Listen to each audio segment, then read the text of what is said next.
जय श्री राम, जय श्री कृष्णा, राधे राधे।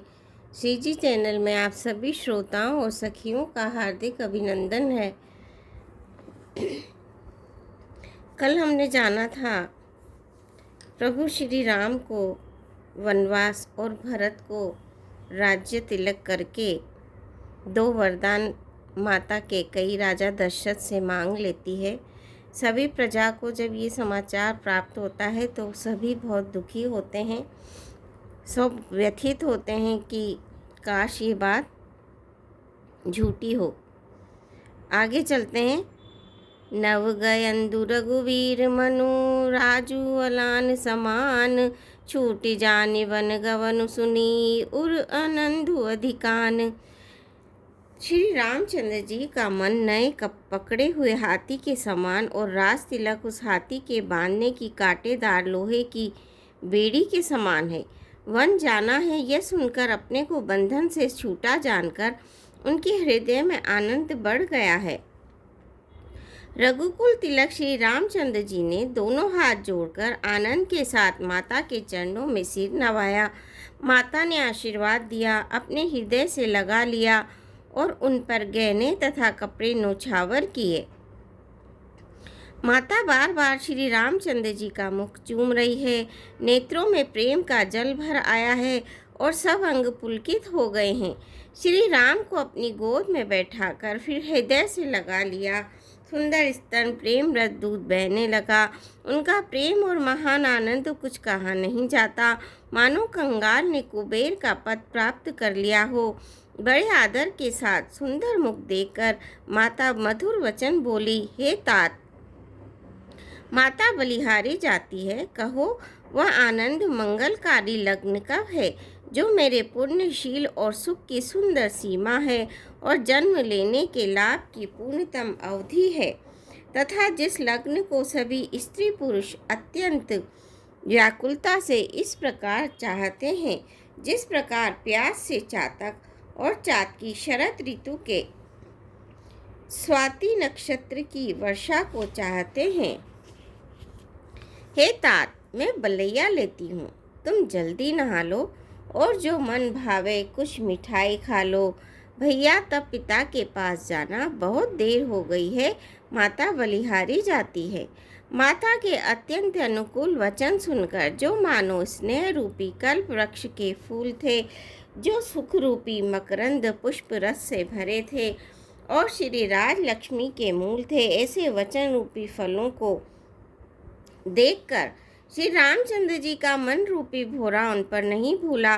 धर्मधुरन श्री रामचंद्र जी ने धर्म की गति को जानकर माता से अत्यंत कोमल वाणी से कहा, हे माता, पिताजी ने मुझको वन का राज्य दिया है जहाँ सब प्रकार से मेरा बड़ा काम बनने वाला है। हे माता, तू प्रसन्न मन से मुझे आज्ञा दे जिससे मेरी वन यात्रा में आनंद मंगल हो। मेरे स्नेहवश भूलकर भी डरना नहीं। हे माता, तेरी कृपा से आनंद ही होगा। 14 वर्ष वन में रहकर पिताजी के वचन को प्रमाणित सत्य कर फिर लौटकर तेरे चरणों का दर्शन करूँगा। तू मन को दुखी न कर।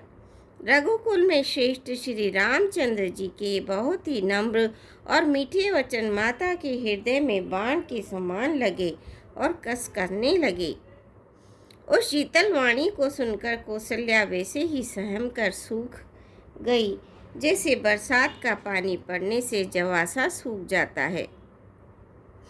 हृदय का विषाद कुछ कहा नहीं जाता, मानो सिंह की गर्जना सुनकर हिरनी विकल हो जाती हो। नेत्रों में जल भराया, शरीर थर थर कांपने लगा, मानो मछली मांझा पहली वर्षा का फेल खाकर बदहास हो गई है। धीरज धरकर पुत्र का मुख देखकर माता गदगद वचन कहने लगी, हे तात, तुम तो पिता को प्राणों के समान प्रिय हो। तुम्हारे चरित्र को देखकर वे नित्य प्रसन्न होते हैं।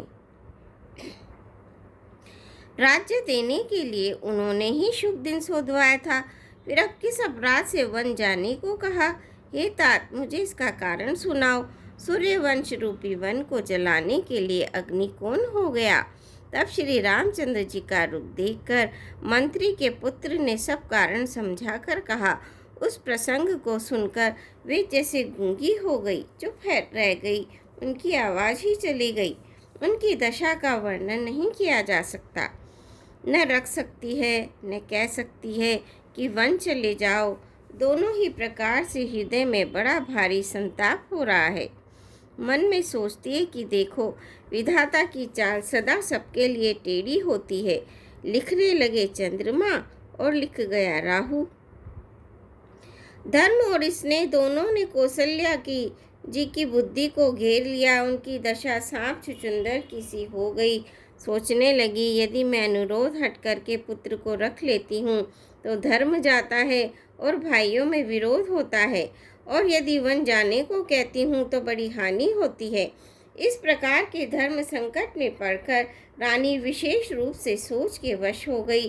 फिर बुद्धिमती कौशल्या जी स्त्री धर्म पतिव्रत धर्म को समझकर और राम तथा भरत दोनों को पुत्रों को समान जानकर सरल स्वभाव वाली श्री रामचंद्र जी की माता बड़ा धीरज धरकर वचन बोली। हे तात, मैं बलिहारी जाती हूँ। तुमने अच्छा किया। पिता की आज्ञा का पालन करना ही सब धर्मों का शिरोमणि धर्म है। राज्य देने को कहकर वन दे दिया, उसका मुझे लेश मात्र भी दुख नहीं है। दुख तो इस बात का है कि तुम्हारे बिना भरत को, महाराज को और प्रजा को बड़ा भारी कलेश होगा। हे तात, यदि केवल पिताजी की है आज्ञा हो तो माता को पिता से बड़ी जानकर वन को मत जाओ, किंतु यदि पिता माता दोनों ने वन जाने को कहा हो तो वन तुम्हारे लिए सैकड़ों अयोध्या के समान है। वन के देवता तुम्हारे पिता होंगे और वन देवियाँ माता होंगी। वहाँ के पशु पक्षी तुम्हारे चरण कमलों के सेवक होंगे। राजा के लिए अंत में तो वनवास करना उचित ही है। केवल तुम्हारी सुकुमार अवस्था देखकर हृदय में दुख होता है।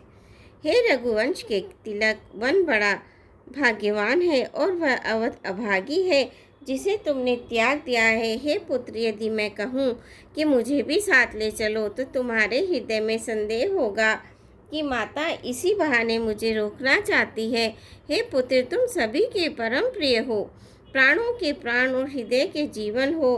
वहीं प्राण धाम तुम कहते हो कि माता मैं वन को जाऊं, और मैं तुम्हारे वचनों को सुनकर बैठी पछताती हूँ।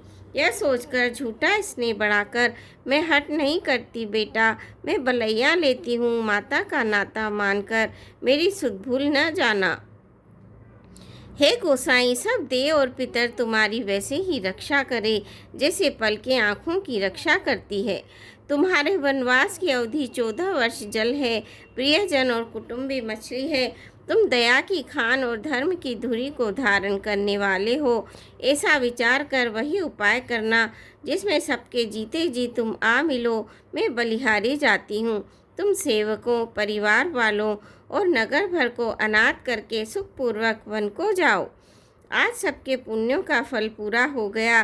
कठिन काल हमारे विपरीत हो गया। इस प्रकार बहुत विलाप करके और अपने को परम अभागिनी जानकर माता श्री रामचंद्र जी के चरणों में लिपट गई।